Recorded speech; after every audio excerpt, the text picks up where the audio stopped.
Hey guys, this is Miriam at High Life Auto. I am out doing a video test drive on a 2004 Chevy Avalanche. If you've never been on my video test drives before, the way it works is I drive the vehicle on video and I tell you what I see, hear, think, smell, and feel to give you the best indication to be in the driver's seat without actually being in the driver's seat. I'm not a mechanic and this is not meant to be a 182-point inspection. Rather, this is meant to be a sneak peek in how the vehicle drives and any potential issues I notice as we're going along. So we'll take a look around the vehicle, we'll take a look under the hood, and then we'll go for a drive. And so far, all I know is what it looks like, and I know the auction says there's a check engine light on. I plugged in my little check engine computer mababi thingy, and there's no power. So most of the time that is a fuse that controls the OBD2 and the cigarette lighter. We'll see if we can get that looked at, and if we can, then I will get you the check engine codes in the description, and I might even take pictures of them. We'll see what I remember on that given day. But here we go. All right, 2004 Chevy Avalanche, very similar to Chevy trucks in the Midwest. You've got rust on there, mostly on the rockers, not really on the wheel wells very much, at least not on this side. But it is, you know, considerable rust. Just kind of, this is kind of gone. So it's not really a pretty impress your friends truck, but it's a truck that'll get, the cool thing about Avalanches is it'll get your family because you've got the seating for 5 up there, and you've got the truck bed here, and this truck bed. So with Avalanches, this window back here, this window comes out, and let me see,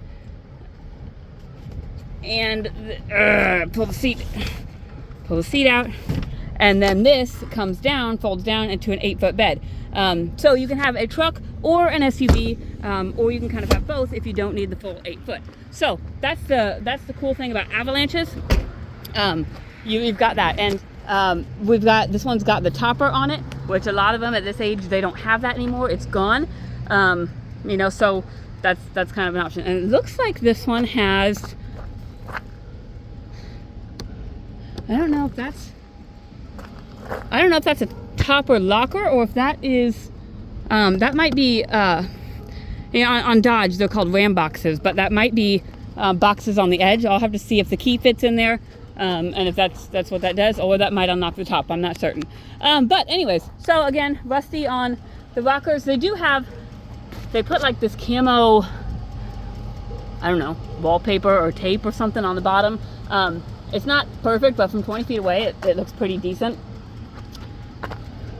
The tires are probably about 35% would be my guess. And then the front ones are very similar, about 35%. Inside, we've got leather. It's got, you know, shows its age. It's got some ripping here, especially on the driver's seat. Malachi, what does your seat look like underneath you? Do you know? Okay, so it looks like a seat. You've got a little bit of cosmetic stuff here. Your sunroof, you got a little bit of cosmetic stuff. Malachi, you want to open the sunroof, see if it works? Hey, look, the sunroof works. All right. So there's that. We do have some cosmetic stuff on this door. This is loose right here, and I think that probably has to be replaced, would be my guess, or screwed in somehow. And then Malachi said these windows don't work. Malachi, none of them work? No. Okay. But if you do it like over here, it's all right. Okay. So Matt seems to think that this switch is bad, which, you know, would be why maybe the previous owner had pulled this out. Maybe they were, you know, making it go with something on there. I don't know. Anyways, so there's that. So that means the driver's side window does not go down because that master switch doesn't work, and that's the only switch to control the driver's side window. But the back seat looks pretty decent. No rips, tears. Yeah, it looks all there. All right. So in the back, basic Chevy looks pretty decent as far as rust goes, and most Chevys, this doesn't work, and this actually looks, I don't know, and I don't know what it's, this piece in here, that, I don't know if you can see it, that piece right there, it breaks the part that holds the rod, and it breaks, and so it doesn't open. It's like a $7 part maybe on your online marketplaces. And it probably takes about an hour to fix, just because it takes a little bit of finagling to get that rod in there. But so for right now, I can't open the tailgate because that doesn't work. I know that there's a way you can squeeze the rods together and do it a certain way and do it. A lot of Chevy owners will know how to do that because that's common on all Chevy trucks, or at least Chevy Avalanches at least. But, you know, there's that. It's a cheap fix, but so there's the bed that we can't get into at the moment. On this side, again, you've got rust on the rockers. Wheel wells look pretty decent. And the front looks pretty decent. We've got some old logos on here. They've been torn off, but you've still got the adhesive or the, you know, the sun marks or whatever that was on there. So I think I've got the hood popped. Let's see, let's pop this open. Ugh.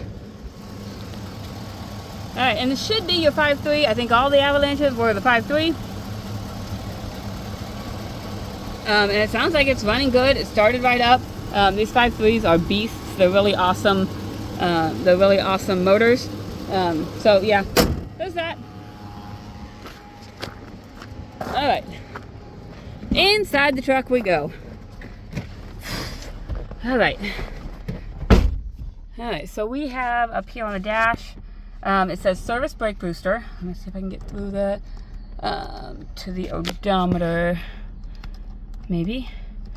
Well, there's a possibility that these buttons right here don't work.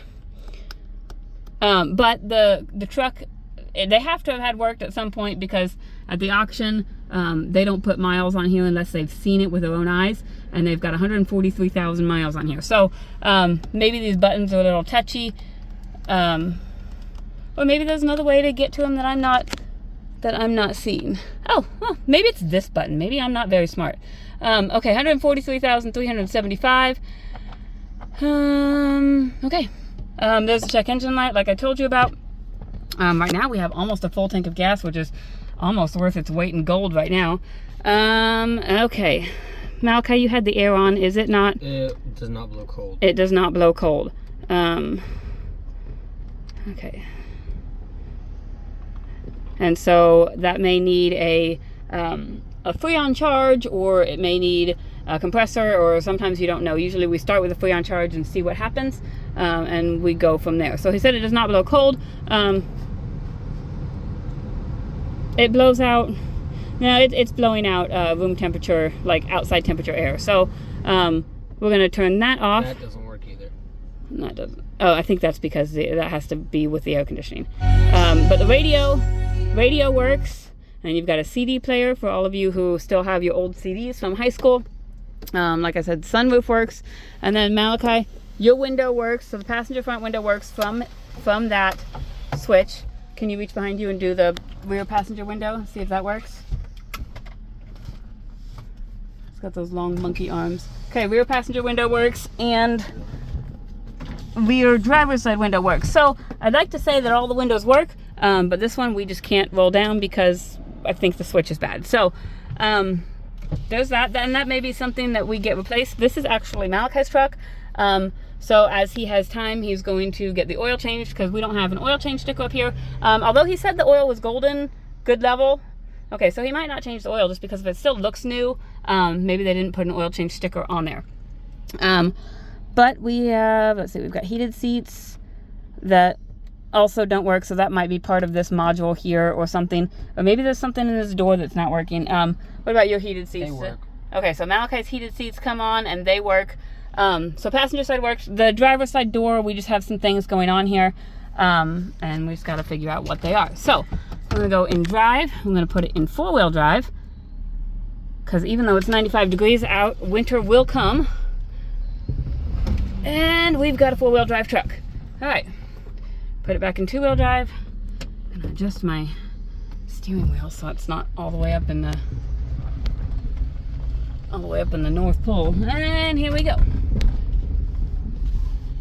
Your oil pressure gauge is at the high end of that. From what I understand, that's not a bad thing.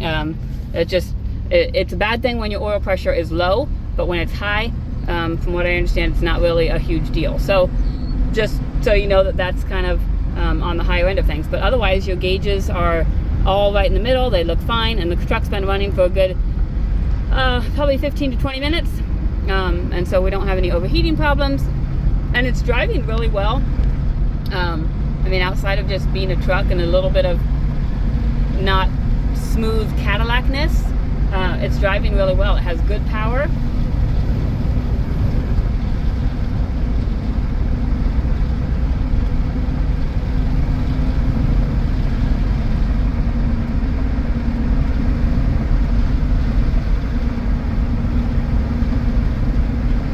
I don't hear any suspension noise.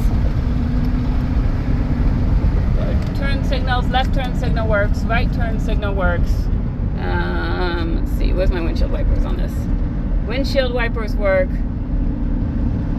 Let's see, where's the fluid? Windshield wiper fluid works. And we'll check our cruise and see. Oh, I've got this truck in front of me. Alright, I'm thinking the cruise maybe does not work. Let's turn my windshield wipers off. It's got the old style cruise button right there on the side, and it does not seem to be engaging. So right now I'm going to say the cruise does not work unless we get some digging into it and figure that out. But brakes are good and solid, even though there was that message on there that said service brake booster. They're stopping me just fine. There's no grinding or vibration or anything like that. Okay, so overall, truck runs and drives good. Motor transmission seems solid. You do have some cosmetic stuff.